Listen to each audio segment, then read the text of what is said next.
game away. Blow up. We're playing for something, man. We're playing for something. This gotta mean something to you. It gotta mean something. Everything you got. Everything you got. Let's finish this. Do it, fellas. Let's go. Let's do it, fellas. Finish 2, 3. 1, 2, 3. Finish. I promise you guys, I was mic'd up so you guys can hear. When it was a 4th down and you could see they got into the shotgun and they were probably not going to run the football, I said Aaron's going to close the game out right here, and he is the effing man. I'm really starting to believe that shit that people be saying, everything happened for a reason. Why? I mean, I kind of believe it to an extent, but I never really, you'll never catch me saying no shit like that. Yeah, maybe tonight, though, because, it's crazy to me that when I finally decide, when I wake up one day and I say to myself, you know what, bro, I'm going to start my YouTube channel. I'm going to start doing what I do, whether it be a podcast or show, and I'm going to start building. I don't care how long it takes. I'm going to keep grinding and getting to where I want to get to one day so I can live and do what I want to do in life. It's not about living a life of lavish and shit like that. I don't care about that. I told you, I don't buy jewelry. I don't really care for cars. I don't care for cars. None of that type of shit. My entire goal was one day I wanted to be able to live a good life, provide for my moms, my family, my children, my fiance one day, have the all that type shit. And, never have to worry about bills and shit. But at the same time, enjoy what I'm doing in life. You know what I'm saying? That was the whole goal. And when I woke up one day and finally decided to do it, it's crazy that the same year that I decided to do it, my favorite player in the NFL won his first fucking Super Bowl, bro. It's fucking crazy. It's fucking crazy. I done said it all year. Favorite player in the NFL, possibly my favorite player all time at this point. My favorite player all time was always Ed Reed. And I appreciate, before we do this, thank you for joining me. We about to be kicking it. Super Bowl after show for me. I'm just excited because my favorite player all time, Ed Reed, was my favorite player all time. That changed tonight. And it's really been changing for like the past couple years. But it was solidified tonight just because I knew that feeling. I remember what I felt when Ed Reed finally won a Super Bowl. And I remember what it feels like now to see Aaron Donald win a Super Bowl. And it's just not, it's not close. It's not close. I've never wanted a player to win a Super Bowl more than Ed Reed until tonight. I wanted Aaron Donald to win this game more than I don't wanted anybody to win anything aside from probably Kobe. No, it's probably up there with Kobe and Curry. Like, that's how bad I wanted the motherfuckers to win this ring. Like, I told you going into this game, like, I don't care how I get done on offense. I didn't care if Cooper Kupp had to go for 20 targets. I just needed them to get this done for Aaron Donald, And damn it, they did it. The Los Angeles Rams got it. I told you, I've been saying it all year.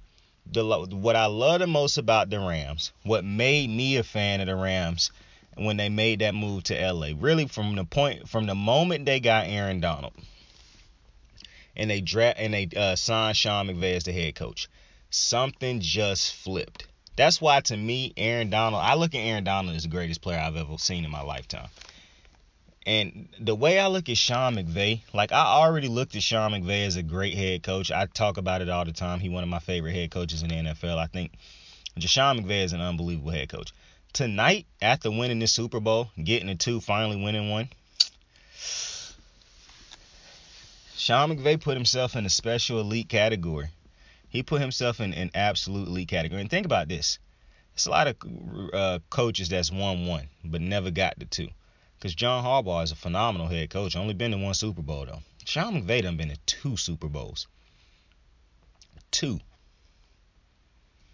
And, what's funny is I could say in both Super Bowls, Sean McVay being an offensive-minded head coach, he haven't really coached his best games. Now, tonight I'll give him an excuse. You got your starting tight end out. Odell ended up getting hurt early in the game, and he was dominating before he got hurt.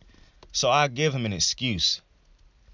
But when you're an offensive genius, you got to figure some shit out, especially in a game like this. So we'll talk about that later. But Aaron Donald, bro, 99 getting his championship, yo.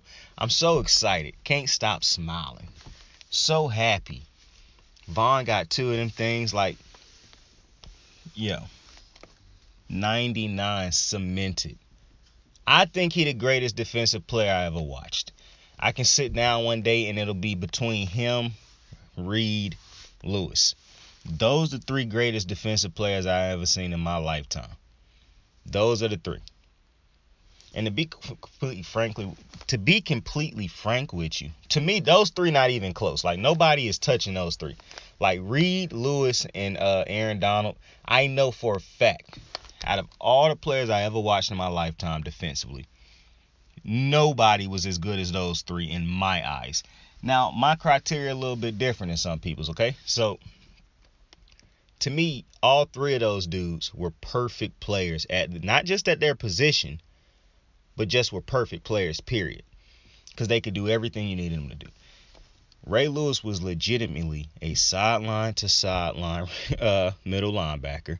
He could get after the quarterback, stop the run, play in coverage, drop back in coverage. Like, it was nothing that Ray Lewis could not do. Not to mention, he was unbelievably great for a long time and retired with a ring.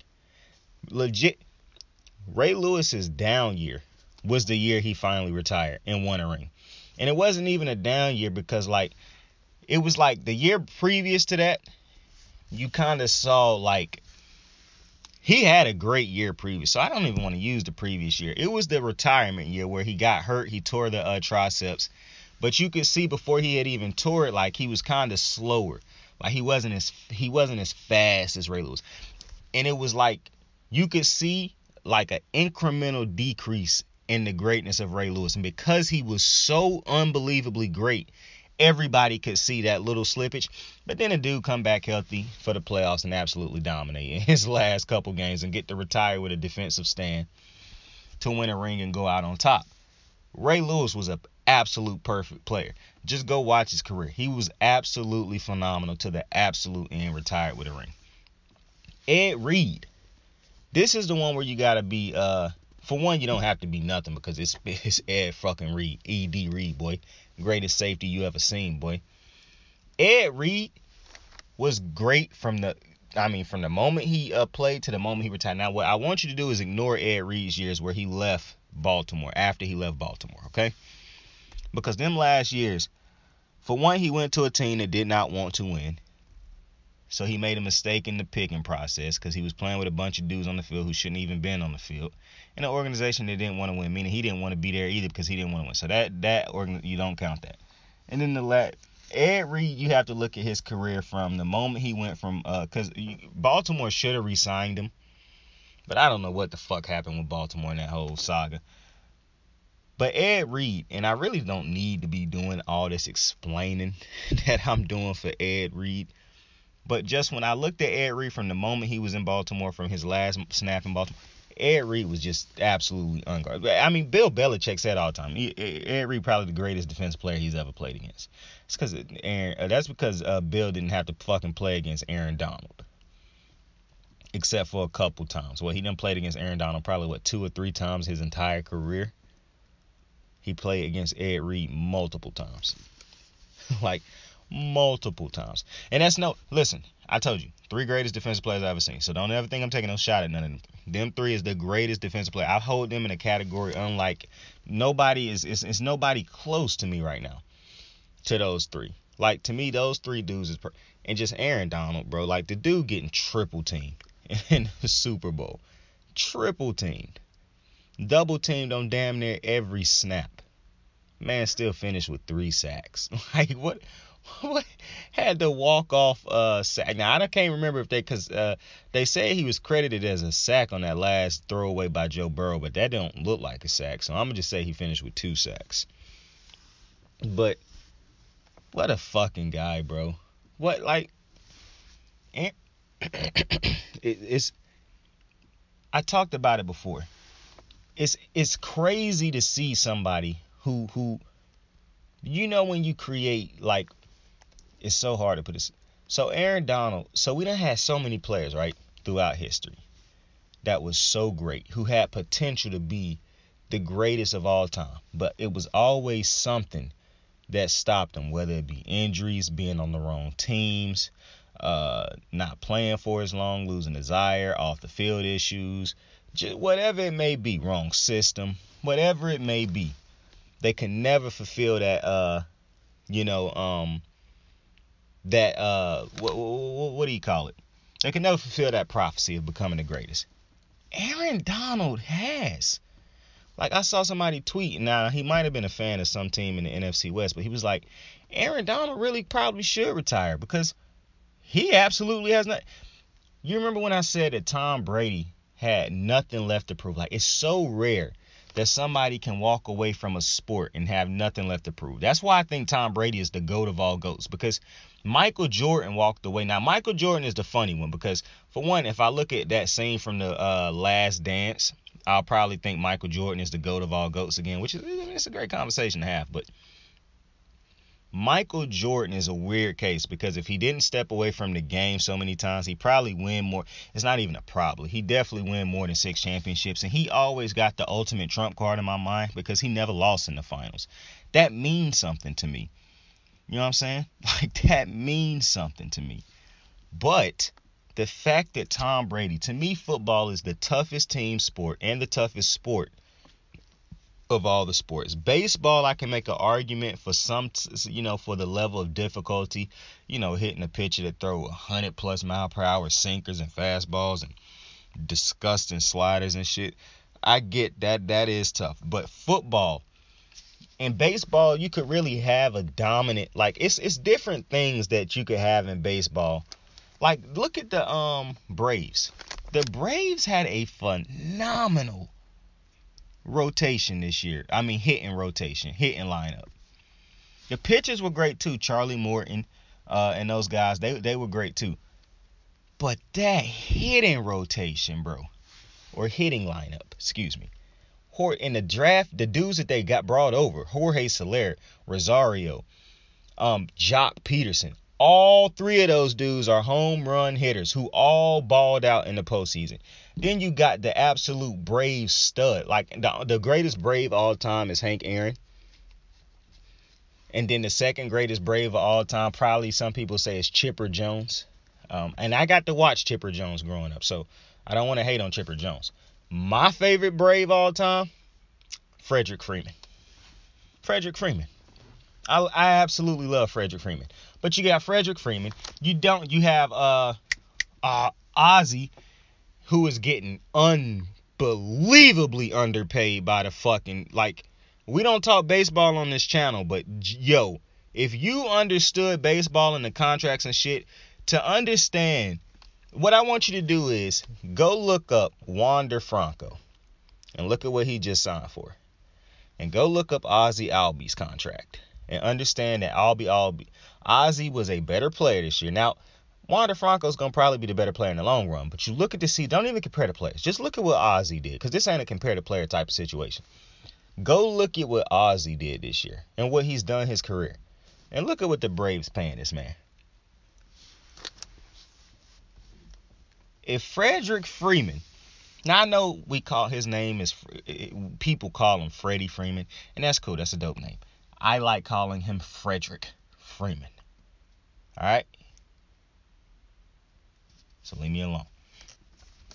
But like I said, great team that the Braves put together. It's not hard to believe that they won. Now, beating the Dodgers was, pretty shocking, but not as much as if you really, it all makes sense when they win a championship in the end, but that's neither here nor there. I think football is the toughest sport, especially being that it is a team sport and you need everything to go great. So, to me, Tom Brady, he to go. Who could walk away from the game and say they had nothing left to prove?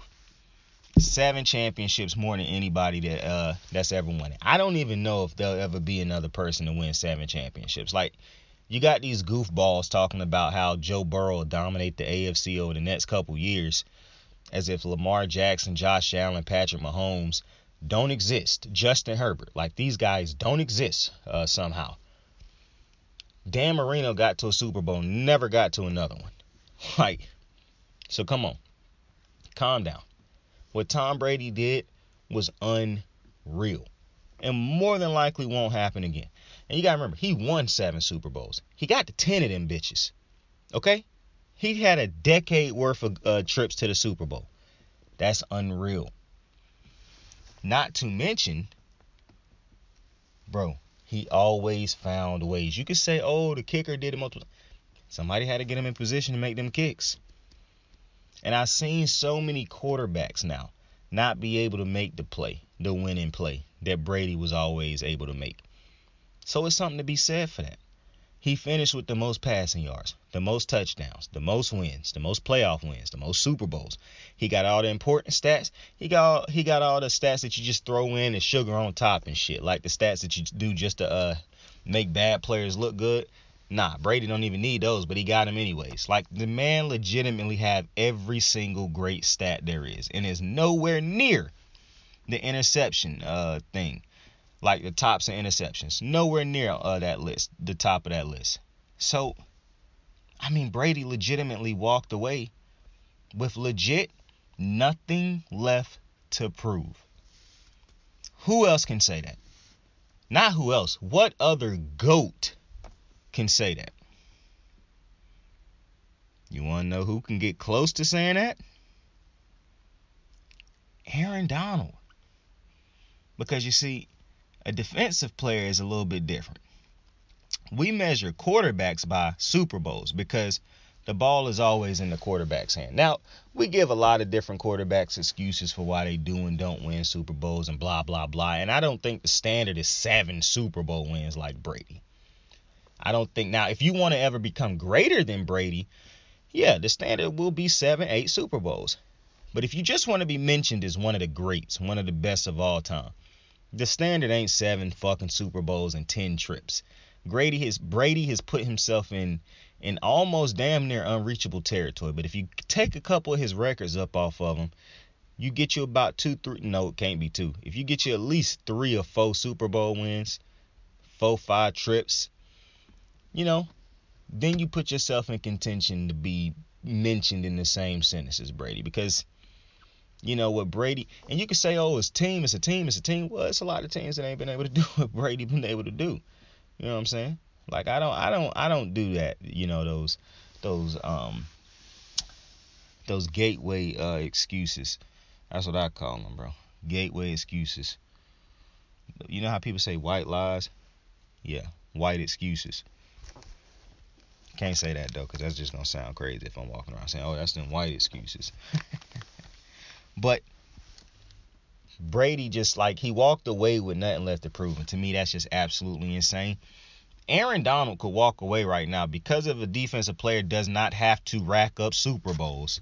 Now, I would want him to come back. Now, granted, actually, I take that back. Because he ain't the leader all time in sacks. So that is something left if he wants that. If he wants that record. If he don't want that record, then he would still retire, in my opinion, as the greatest defensive player of all time. The man was getting triple teamed in the Super Bowl, ladies and gentlemen. Triple team. Double team. And shout out to the Raheem Moore, man. The defensive coordinator for the Rams, for making the adjustment to stopping that bullshit-ass double team by the center.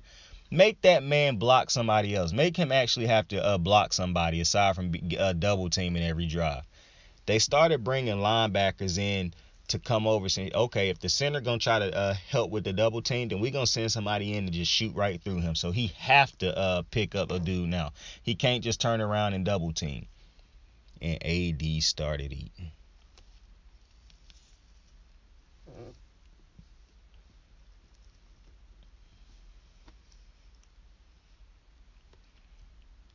I think this is a completely different game if OBJ don't get hurt. Because I do think the offense kind of, like, you don't got, you lose OBJ, the coverage just completely shift.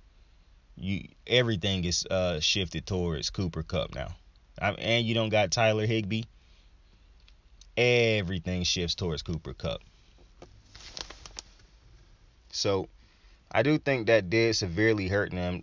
On top of that, these dudes couldn't run the ball for shit. Like, they could not run the ball. I mean, I'm happy they got some big yards at the end. Not even big. They got some meaningful runs towards the end of the game, but they could not run the ball for shit. I mean, they get down there for the game-winning touchdown to seal the game. That's usually something you probably get a ball to a running back. They couldn't even do that. They didn't trust the running backs would get it over the goal line. Like, they had to throw in that situation. Not to mention, they don't even throw fade routes in the end zone to Cooper Kupp. That's the type shit they do with OBJ. And Coop still caught that shit clean as hell. I'm like, yo, he wanted it more. And I was so happy. They kept going to Aaron Donald on the sideline. Yo, Aaron Donald is just a special player. 99 is special. Because everybody on that team wanted them to win. And I kept telling y'all, Aaron Donald is a big game player. He raised his level of play in big games. He did it all postseason. He did it again tonight. And how fitting. If he is going to retire, it'll be hard to go out higher than this. I mean, this man legitimately ended the game. I wish he had did his famous wave off, but instead he did his he pointed to his finger. That's his new taunt. Madden definitely gonna put that in the game next year. You can bank on it. But if they got everybody doing it, then that's trash. There's so many ways Madden could make that game better, and they just refuse to. It's a shame. And NFL don't give a fuck. As long as people keep buying the shit and they keep bringing in big bucks. The NFL could care less about how good or bad that game is. You think anybody in the NFL headquarters playing that shit? No. But what a fucking game. The defense took over in the second half. See, what I like is coaches making adjustments. I love it when coaches make adjustments. I love that shit. I loved it when the Bengals defensive coordinator, and they said the Bengals defensive coordinator on the sideline tonight, and that name was just not a simple one that would be easily rememberable for me. So, you know.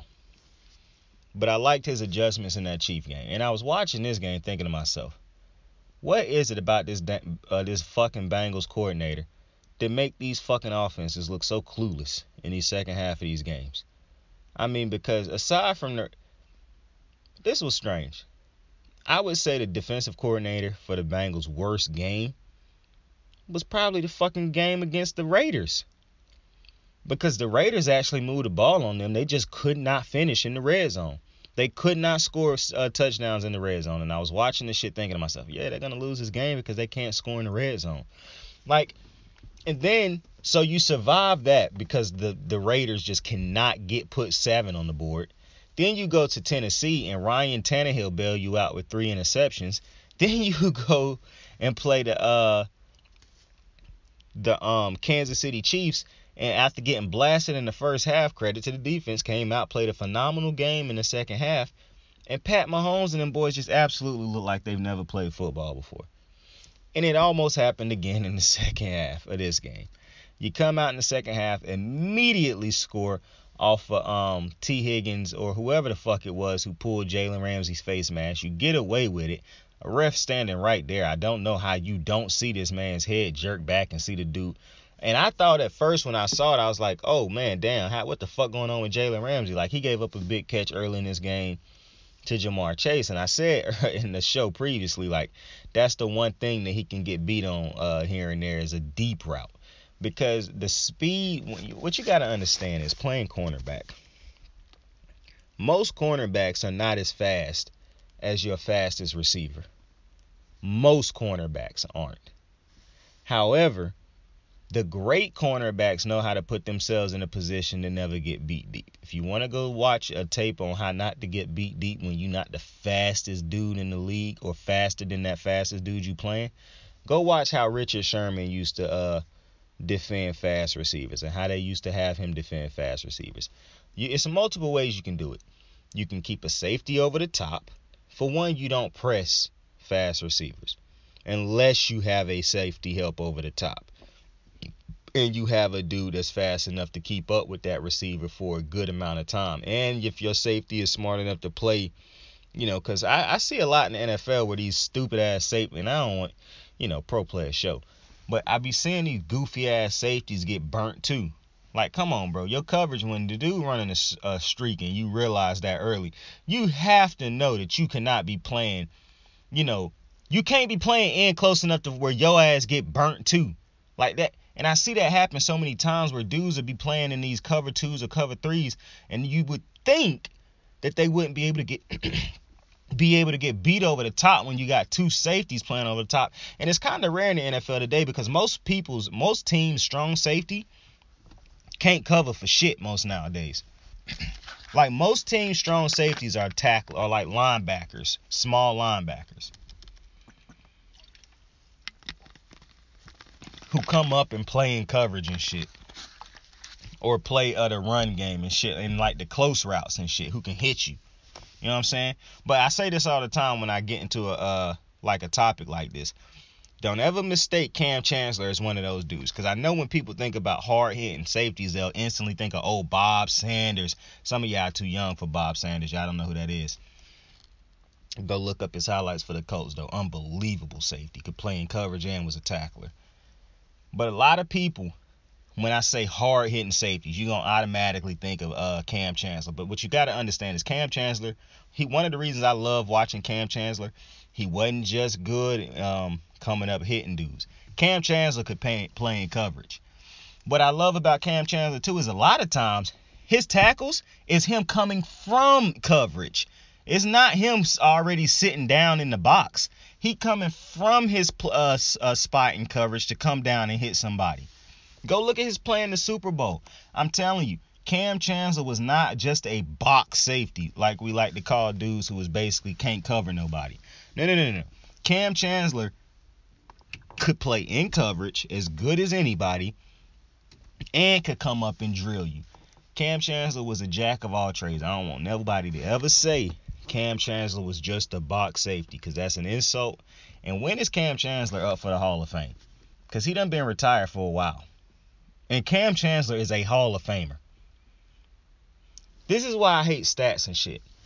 Because sometimes you just know you watching a Hall of Famer when you watching one. And that's what I'm saying. When I say some dudes don't fulfill those. Like Cam Chancellor, if he don't retire early, could have had more stats. He would have had better stats and all this type of shit. He would have just kept having better years if he don't retire early. Same for Patrick Willis. Same for Navarro Bowman. Aaron Donald is so unique in the sense that 8 years, 8 Pro Bowls, 7 All-Pros, gonna be 8 All-Pros, Super Bowl champion, went to 2, 3 Defensive Player of the Year awards, all-team player, this dude is unreal. And 7 years is all it took. 8 years is all it took. It didn't even take a decade for this dude to put up these type of numbers. Insane. I know greatness. That's why I told you I don't respect nobody who's talk crazy about Aaron Donald. Like, I can't wait to see how many excuses and all the bullshit that Skips make up tomorrow to try to not give Aaron Donald his credit. If somebody tell you that they have questions or they not, if you ask somebody about Aaron Donald and they don't immediately start praising this man, stop talking to them. They don't know football. If I taught you anything on this channel this year, and I hope I taught you a lot, Aaron Donald is not to be questioned. Is not to. If somebody walk up to you and tell you, and you ask somebody, who you think the greatest player of all time is, and they say Aaron Donald, what you say next is facts. It's a great choice. I agree with that. I can't argue that. Because you can't. Now, granted, that's if you got to always say Tom Brady is out of the conversation, because Tom Brady done kind of put himself in a place where it's not fun having a conversation on who the GOAT or who the best player if you allow Tom Brady to be picked. All right, you got to be a fun individual and say who the best player excluding Tom Brady. Then we can have a serious debate, because some motherfuckers going to say Peyton Manning. Some people going to say Aaron Rodgers. If somebody say Brett Favre, slap him.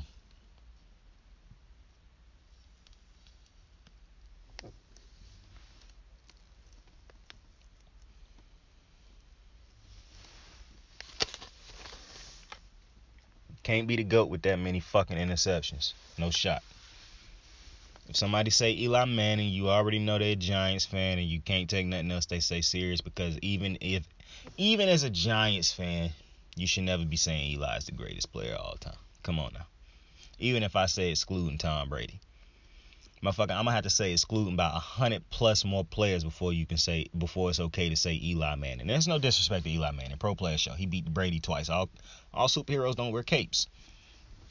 Even though I love Brady. I love Brady. But Aaron fucking Donald. And shout out to Andrew Whitworth, who just played his former team in the Super Bowl to get his first Super Bowl. Shout out to Von Miller, who got his second Super Bowl. Shout out to OB fucking J. Got his first Super Bowl. He got hurt, but he still got his motherfucking Super Bowl ring. Shout out to Aaron Goat Donald getting his first Super Bowl ring. Shout out to Jalen Ramsey getting his first Super Bowl ring. Shout out to Matty Stafford getting his first Super Bowl ring. I told you, we never saying another bad word about Matty Stafford on this channel. Shout out to Cooper Kupp for getting his first Super Bowl ring. Shout out to Sean McVay for getting his first Super Bowl ring. Shout out Raheem Morris for getting the Super Bowl ring. Shout out to every fucking Rams fan out there who was rooting for the Rams to win this thing. I saw a bowling ball commercial. All the commercials for the Super Bowl was whack. I saw a commercial, and I legit thought to myself while I was watching them shits, people really watch Super Bowl for this shit. Halle Berry is absolutely stunning, though. Absolutely stunning, bro. The Cleopatra commercials with her and J.B. Smoove and the Manning cast. Yo, Halle Berry is absolutely fucking stunning. Probably one of the most beautiful women I probably done ever seen in my lifetime. Like, she gotta be in... I'm not even about to make a list, because that people gonna be like, oh, you degrading women, and you know what I'm saying? Not about to do that. But Halle Berry is unbelievably attractive. But fucking all the Super Bowls was whacked. Aside from that one, my favorite Super Bowl commercial, because like I said, all of them whack. The bowling ball commercial. I'm talking about the Manning cast. Peyton was in this commercial with Jimmy Butler was in it. A couple other dudes was in it. I can't remember all of them. How the fuck do you not have Mookie Betts in this commercial? He played for L.A. He won a championship with L.A. Everybody know that Mookie Betts is a bowler. He loved bowling. How do you make a bowling commercial? Now, maybe Mookie was in this commercial and I didn't see him, but I did not see Mookie in this commercial. I think it was a Michelob Ultra commercial, and I don't drink Michelob Ultra,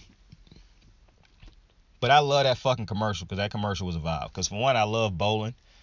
I done been laser bowling before. That shit, I ain't never been to like a bowling alley like that where it was like had the neon lights up and shit like that the whole time. Like, that shit was a vibe. I fucked with that commercial. It was a vibe.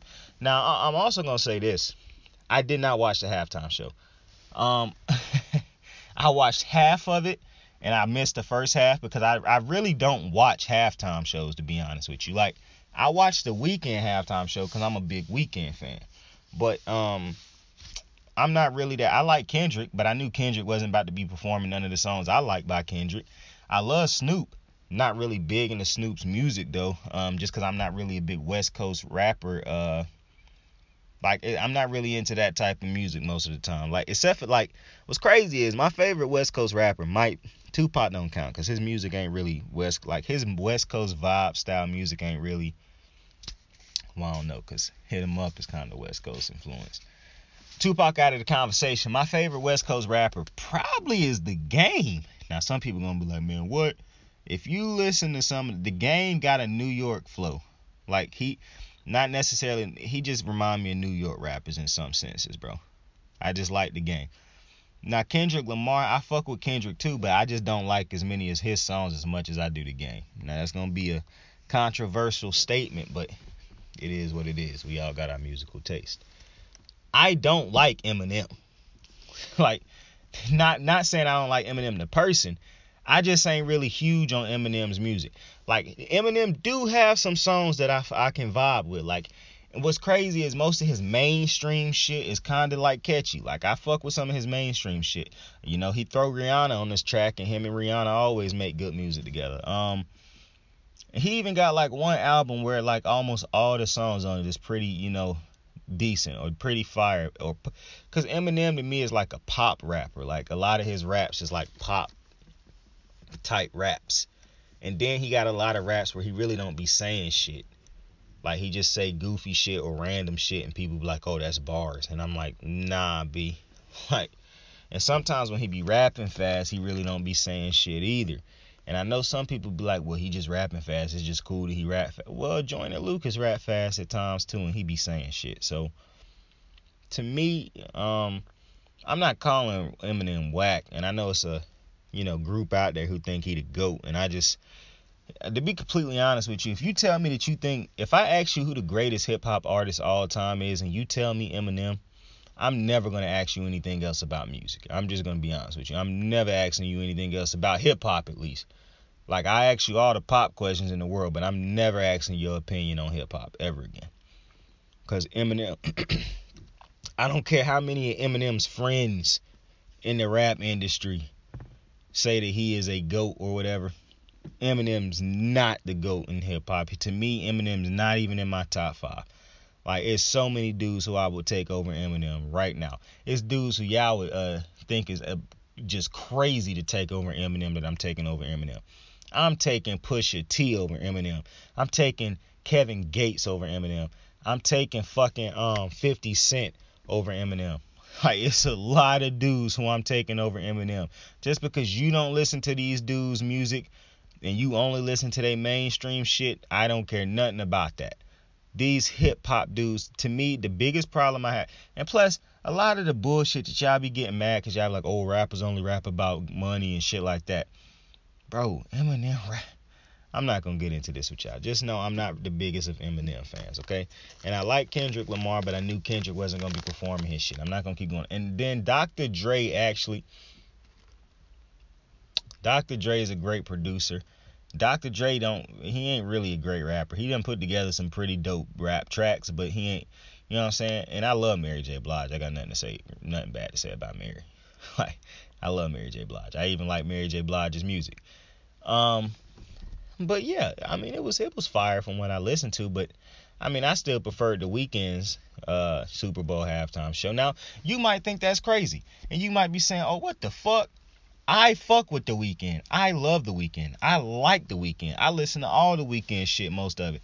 Not really feeling his new album too heavy, but I'm pretty sure the shit can grow on me like all his shit do, because I wasn't really feeling his After Hours album, but then that shit started growing on me too. But none of his albums done been better to me than My Dear Melancholy. That fucking album, dog. That album's something else. But 99, my boy. What a fucking game. I love seeing coaches make adjustments. I absolutely love seeing coaches make adjustments. To see Raheem make the adjustments in the second half to start bringing somebody in over the center so that they could stop double teaming Aaron Donald, so you could free him up and give him some life and some room to make a play. What's absolutely crazy is every time they single him up, he got to the quarterback. The man had a play where he pushed the dude back with one hand and sacked Joe Burrow with the other. Unbelievable strength. And I was seeing people talk about, man, it's crazy to think that he would retire after this game. Not really. I know people saying, man, he didn't even play 10 years yet, but look at what the man done accomplished in 8 years, what most dudes don't accomplish in their entire career, for one. That's for one. On top of that, do you understand what it takes to be as great as an Aaron Donald? For one, it's hard to say he need to come back to try to get into the 100-sack club, because the man would have been in the 100-sack club already if not for the way he is defended. I have never in my lifetime seen a defender be defended the way he is defended. They legitimately are willing to sacrifice 3 guys in order to block him, and are willing to religiously, for an entirety of a game, use 2 dudes to block him until they have no choice but to free him up, and that ain't even by choice. Sometimes it just end up happening by mistake. That's unreal. Like, the level of greatness that Aaron Donald has put on display for just 8 years, like I said, most dudes don't put that on display for the entirety of their careers.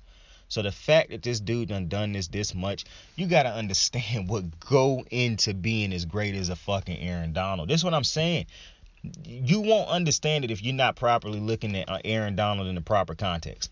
Aaron Donald is on the level of a GOAT, in my opinion. You can think what you want to, but I truly believe that the two greatest players I've ever seen in my lifetime on the football field is Tom Brady and Aaron Donald.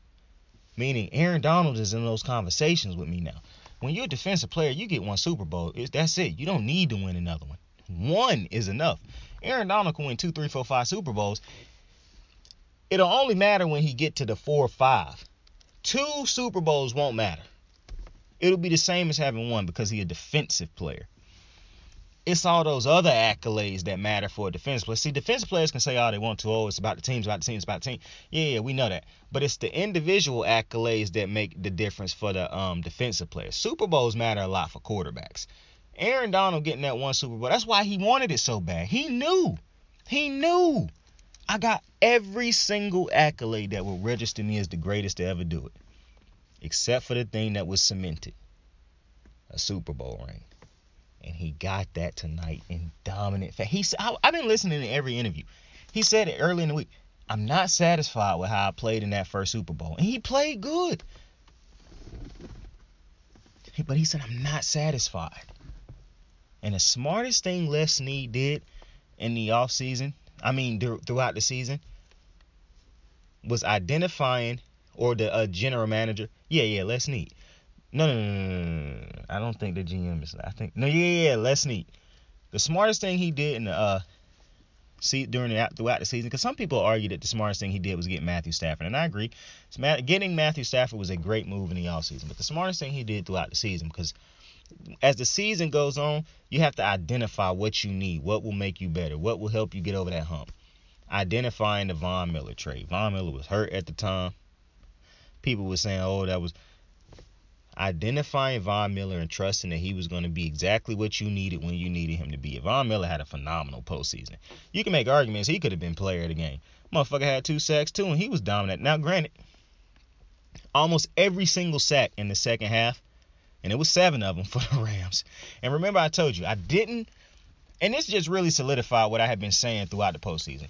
I understand the Titans got the 9 sacks. I think that was the Bengals offensive line at their worst, because they, as bad as they were, when you as bad a line as the Bengals are, you can't come into a game underestimating the defensive line of any team when you as bad as they are. And I kind of think they didn't expect the Titans to do what they did. That's why the Titans did what they did, but they was bailed out because of how bad, Tannehill was. Because as good as the Titans line is, I ask you right now to name somebody off of the Titans line, the Chiefs line, the Raiders line, and the Rams line. I guarantee you can name somebody off of all those teams before you name somebody off of the line for the Titans. Max Crosby for the Raiders, Aaron Donald, Von Miller, Leonard Floyd, the pass rusher. Matter of fact, you don't even got to name nobody off the line. Just name a pass rusher. Excuse me. It'll take you a little minute to remember or to think about the pass rushes for the Titans compared to the pass rushes for these other teams. So the Bengals will never admit it, but I think they kind of underestimated how great the Titans would be, especially when you do what you did the previous week. Even though they really didn't stop Max Crosby, I think that was a situation where Max Crosby played as great as a game you could play with the way they was defending him. But they didn't allow Max Crosby to completely fuck up that game for them. And like I said, they lose that game if not for the fact that the Raiders wasn't able to score in the red zone. You come out, you get blasted by the Titans because you really don't expect that. But then you go into the next game against the Chiefs, and you know that they got Frank Clark and they have Chris Jones. So you're not coming into that game thinking to yourself, this is just, average line. No. You coming into that fully prepared, so they put their best effort forward. But I did not think, with them knowing, they got to come in and play good, I still didn't think that the Chiefs would dominate. the way some people was talking them up, to they think they would dominate. Because it's something about that Chiefs defense to me where, to me, they might be one of the most undisciplined defenses and one of the most flawed defenses that people really never talk about because of how Pat Mahomes can cover up so many of their issues. But we'll talk about that a little bit. Well, we probably won't talk about that again tonight, but not on this show. But I kept saying leading up to the playoffs, this line for the Bengals will be the toughest they play because of 99. And not just because of 99, because when you put 99 wherever you put him at, when you put somebody else over there with him like a Von Miller or Leonard Floyd, you immediately make it too much on that line. But the way they started to do it, once they realized how they was defending Aaron Donald, they said, okay, cool. Now let me send Von Miller over this safety. Let me put... Now, Von Miller is a big game player. Big game player. And, you know, real quick. Real quick. Yo, I hope fucking Baker Mayfield fans, I hope y'all saw what just transpired. And yeah, I know you motherfuckers was praying on OBJ's downfall, and the motherfucker was going off until he got hurt. I tried to tell y'all motherfuckers, it was never OBJ. He was never the problem. It was never an OBJ problem. It was a Baker Mayfield problem. We're not going to give Baker Mayfield too much time on this show, though. 99. Just so fucking happy for him. But Matthew Stafford, I'm happy he was able to make plays at the end of the game. I mean, on that last drive, that I think it was like a 16-play drive. And they killing Eli Apple. I ain't seen a player be this universally hated in a long time, probably ever, for a player like, not counting players who do shit off the field, but like Eli Apple. You got pros fucking tweeting him like trashing this man. Like, Jesus Christ. Like, that man is getting destroyed on Twitter tonight. Motherfuckers was praying on his downfall. Like you Baker Mayfield dick riders was praying on OBJ's downfall. But he a champion now. You couldn't see it, but I was pointing at my finger, my ring finger. But where was we at? Don't matter. The way Aaron Donald was able to close out this game, the last two stops.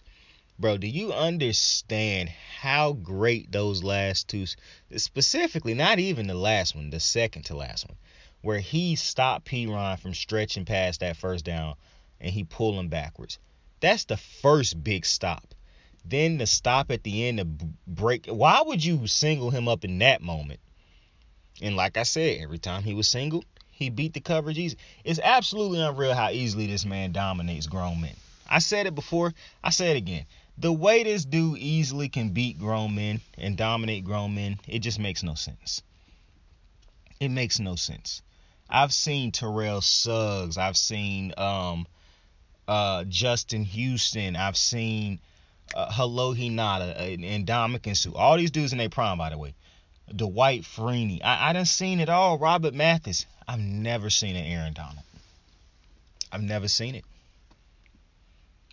And I just can't think of somebody who is more deserving.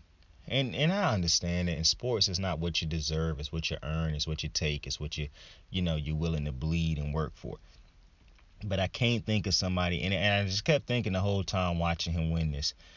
He said he a firm believer, Aaron Donald, he said he a firm believer that hard work pay off. And damn it if his hard work didn't fucking pay off. The fact that he was able to be the one that ended the Super Bowl. That was just, it just made me so happy.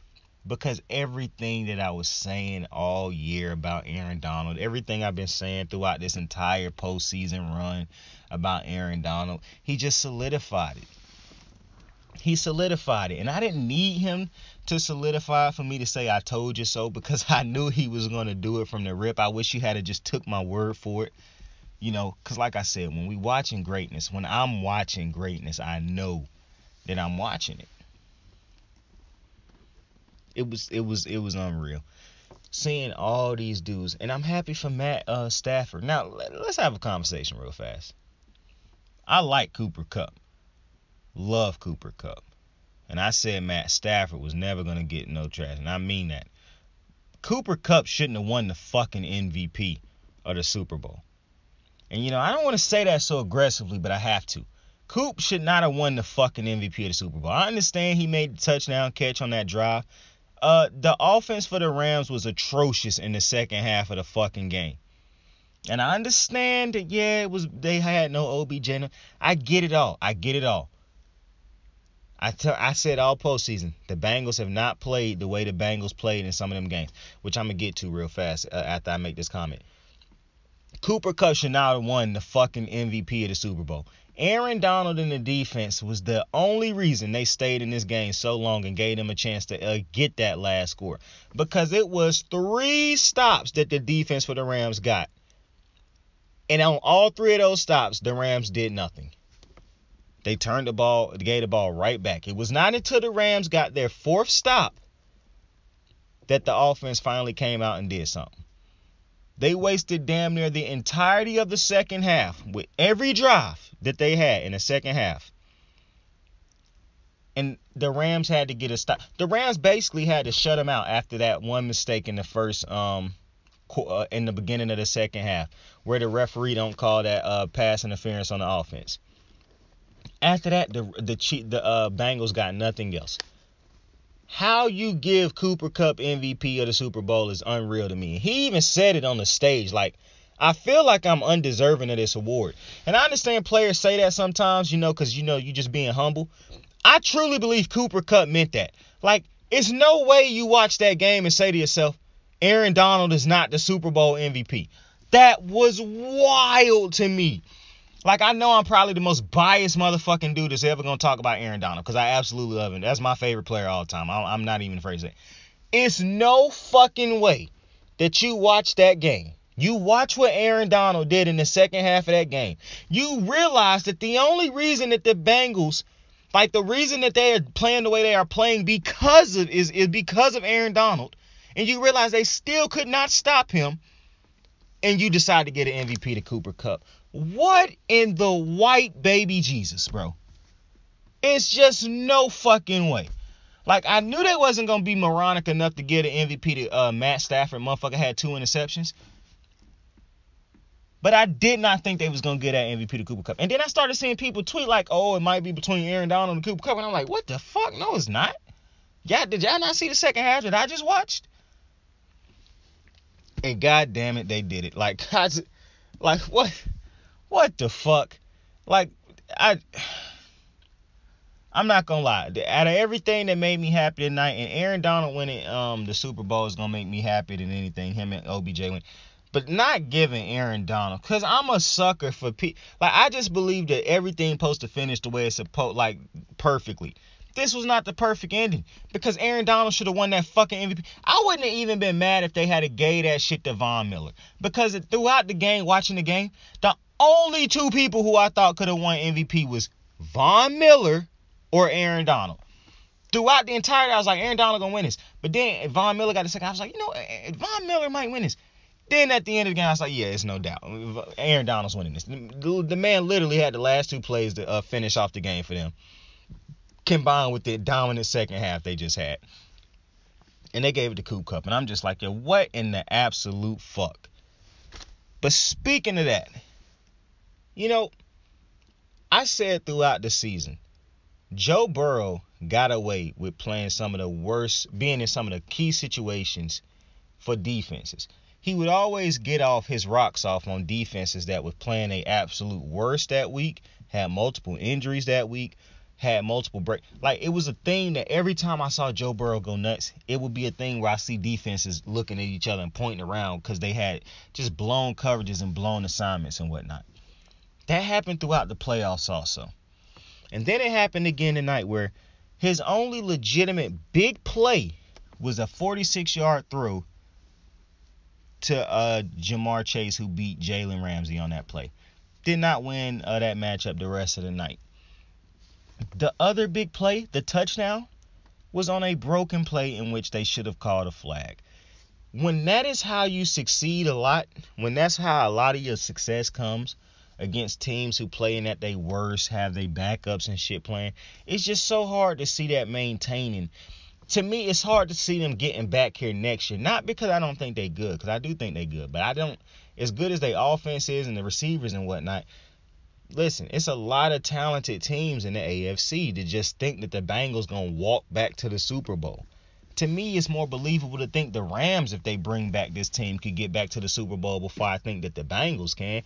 Because to me, I don't think the NFC is as deep, especially if you get Aaron Rodgers to leave. But Aaron Rodgers ain't even the same quarterback in the playoffs. So him staying in the NFC wouldn't change my opinion. The Rams have a better chance to me because the NFC ain't that deep. And the quarterback play is nowhere near as great as the quarterback play, or as deep also as the one as the AFC quarterback play. So to think the Bengals just gonna waltz back into the Super Bowl is insane to me. The Bengals could miss the fucking playoffs next year. Now, I'm not doing to them what I said about the Browns, how the Browns are definitely not. No, I'm not doing that. The Bengals are a good team, but I'm saying you saw the Ravens get hurt this year and miss the playoffs. A team that's always in the playoffs. It's going to be hard. And Joe Burrow got hurt at the end of this game. Not sure what's happened to him yet. I saw somebody tweet that they think he tore his ACL. I pray that that's not it, because if he tore his ACL, he gonna miss the beginning of the next season. So I hope that's not the case. You never want to see great players get hurt. But this is why I couldn't put my finger quite on why I kept saying to myself, Zach Taylor is not a great head coach to me, but I kept telling y'all that it's Joe Burrow, not Zach Taylor. Well, this is why. Because Zach Taylor's play calling to me is not nothing special. What they do great is throw a bunch of slants and a bunch of short routes that pick up great yards. And like I said, if defenses decide that week that they're going to have a worse week defensively, then they get their rocks off. But when you look at somebody like, go look at, and I'm not shitting on Joe Burrow, Pro Player Show. Not shitting on Joe Burrow. I'm just having an honest moment with you right now to show you why things went bad for them. Too many times the Bengals had to rely on the other teams playing bad also. Now, listen, the Bengals defense, I kept saying they are way better than people giving them credit for. And they are. Jesse Bates didn't even play great in the regular season. He played phenomenal in the playoffs. He got back to playing like Jesse Bates III in the playoffs. But the defense did kind of play. The defense had moments where they could be beat. Offenses kept fucking themselves up throughout the season and throughout the playoffs at times. But the defense, and I said it, this is the best defensive line they're going to play, and the best defense they're going to play because of how, this defense operate and whatnot, how they can keep moving on to the next play and whatnot. Well, that was the problem. You see, the Bengals, I said, is an offense that just, the credit that I give their offense is they just play to the last whistle. Like, they never stop playing, and that put them in great position at times. Well, the Rams defense never stopped playing because they got a player that never stopped playing, whose battery ain't never been off of 100%. It's weird. They put the battery in his back 8 years ago, and the man haven't lost a single ounce of that battery life yet. It's insane. And so when you mesh those two, and you have to say, I kind of related to backyard football like the Seahawks played a couple years ago, but not quite. But the Bengals do a lot of slants. Like, they ran a ton of slants, a lot of short digs, a lot of short routes and shit like that. And I know they want to bang you over the top, but I think defenses actually play that pretty well. I think it's stupid when you give dudes one-on-one coverage with Jamar Chase, because Jamar Chase clearly done proven it. You cannot guard him one-on-one, so you have to keep safety help over the top. But Joe Burrow in the short game is really what they did a lot throughout the playoffs, because most teams didn't give them that deep shot. Like, I think the Raiders played them great. Like I said, the Raiders just could not get into the red zone. I think the Rams played them great tonight. The problem that came to life for the Bengals in that second half was when the Rams defense decided to start, when they figured out how to get AD loose and how to get everybody else loose because of that. When they exploited that flaw, when they found it, keyed it, and started to exploit that flaw, it was just nothing they could do, because Zach Taylor, like I said, not a great play caller. He relied too heavily on Joe Burrow having to improvise and shit like that, which is why he got Joe Burrow hurt tonight. Everybody calls Zach Taylor a great head coach just because he got to the Super Bowl, when in actuality, all he is a coach, a white head coach that was allowed to fail upwards, unlike most black head coaches or any black head coach. And that's the reason he in the position he in. I give Joe Burrow a shit ton of credit. Him, Jamar Chase, and a lot of dudes on the defense and other dudes on the offense. A shit ton of credit because those dudes are why I think they're in it. This is a very talented team. A lot of these dudes were drafted high in the draft because of how bad this team has been over the last couple years. I give a lot of credit to how good this team is. But one thing that I done learned from watching talented teams over the years, eventually your coach gonna have to coach. And eventually your coach can look good as long as he want to when he got a lot of top talent and stuff like that. But when top talent start to sign with other teams or get hurt or have down years and your coach have to really start coaching, then you see how great a player really is. Sean McVay had to really start coaching in that second half when he lost Higbee. Well, he already didn't have Higbee, but when he lost OBJ. And it looked tough. But he had one good drive where it was him and Matthew Stafford said, we just going to get this shit done in Cooper Kupp by all costs necessary. And then you know what happened at the end? His defense was able to bail him out and get the win overall, which the defense won the second half regardless for the Rams. Unbelievable second half for the Rams. But that's, to me, the Bengals going to have to figure out a way, because I'm just not a Zach Taylor fan. I could care less about what anybody think of Zach Taylor. Zach Taylor, to me, going to get overhyped just like his quarterback, even though Joe Burrow is actually a legitimate great quarterback. Overhyped a little bit throughout this entire run. He is a great quarterback. I think if you give him a better head coach or a better offensive coordinator, they could have won this game. The reason you go stagnant like they go in the second half is because when the deep pass ain't there, they just do a bunch of dinking and dunking. And when that ain't working, then they don't know what to do or they getting sacked and shit like that. And so, to me, Zach Taylor was exposed in this, but people won't talk about it. Maybe some people will. A lot of people won't, I don't think. But I think that I just think it's hard. To me, the Bengals season, and I don't want to take nothing away from the Bengals. I really don't. I'm not hating on the Bengals. But to me, the Bengals season, everything that could go wrong for other teams did, and they were able to capitalize on all of it. And I just think it's so hard to expect that to happen again next year. You know what I'm saying? I really think it's hard to expect that to happen again next year. So, we'll see. It was a great year at the end of the day. I saw Joe Burrow say they still going to celebrate a great season. Would be hard for me to. I could probably say I celebrate a good season. Nah, it'd be easier for me to say I celebrate a good season if we never had made it to the Super Bowl. Making it to the Super Bowl, losing is hard for me to say we could celebrate a good season because I'm just going to be thinking about the loss in the Super Bowl. That's one of them situations. Is it better to have never gotten there than to have gotten there and lost? Which one is the better one? To me, I think it'd be better to never have gotten there because to me, to get to the Super Bowl, because I done played sports before and I done been in situations where I done got to the big game and lost it, to that feeling just to me is just extremely fucking irritating. Like extremely and I thought that losing like a game to get to the big game was tough because I remember losing games before I even got to the big game, thinking to myself like, just thinking that was the worst. Then to finally get to a big game and to lose that shit, I was like, okay, yeah, it don't get worse than this because now I am fucking pissed. Like, you know what I'm saying? And I even understand, only like probably, like I remember when I was at a Taekwondo tournament one time. And I wasn't feeling it that day, but I knew I was better than everybody in my thing. And when I didn't win that day, I don't even cry. Like I wasn't even a crier. But knowing that I had got a Spirit Award that day, and there's a lot of reasons that went into why I think maybe I'll tell that story a different day. It was just something in me that started crying. And I told myself in that moment, I was like, these motherfuckers ain't gonna never make me cry. Because I knew it was them, because I wasn't crying because of me. Like, I didn't just randomly want to cry. I was like, these motherfuckers really made me cry. I was like, this shit ain't never gonna happen again. And it never did. I was winning first places from that point on, no cap. Shit never happened again. That shit right there was enough motivation for me to never. I said, I'm never going to feel like this again in no situation like this. This will never happen, bro. Never. This will never fucking happen again.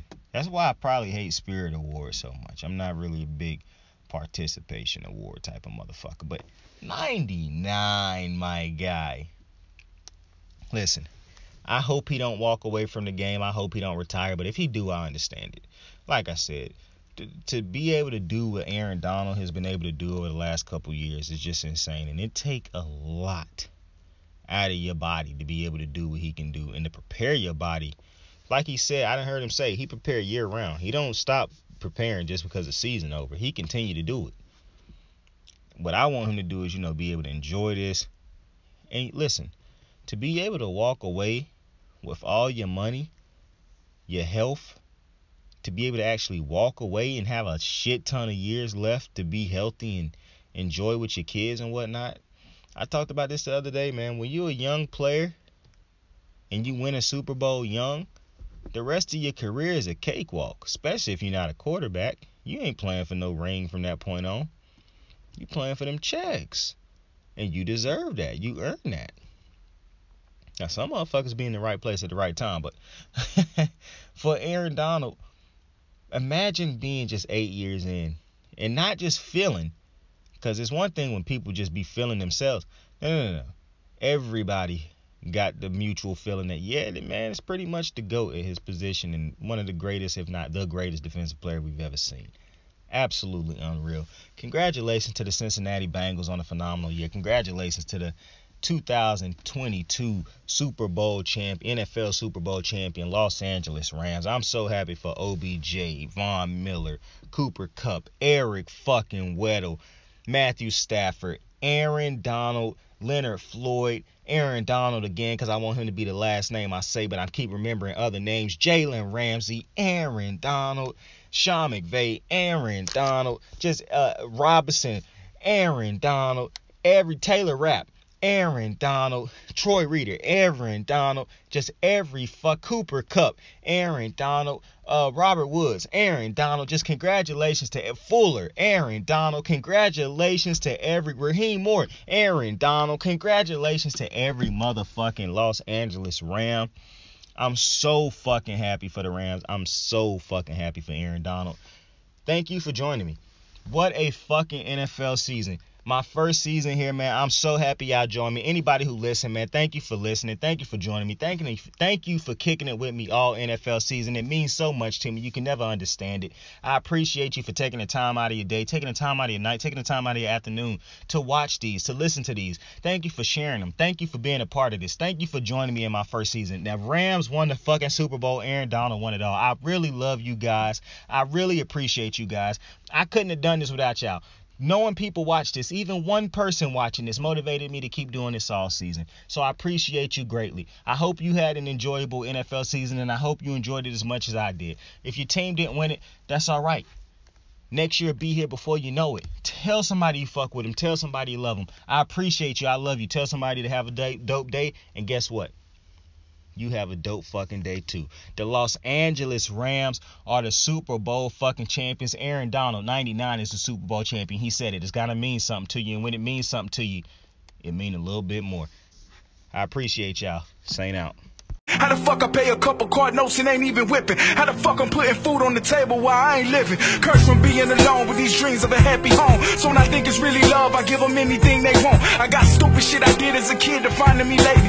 When I try to open up a new chapter, they still hate me. My mental, my only drug, so I'm doing this shit alone. Last time I fought depression and she got me on my zone. One bad move for thuggery, hit record from luxury. Pop said some shit that stuck with me. All it take is a mustard seed. Yesterday I caught $40 of pot those.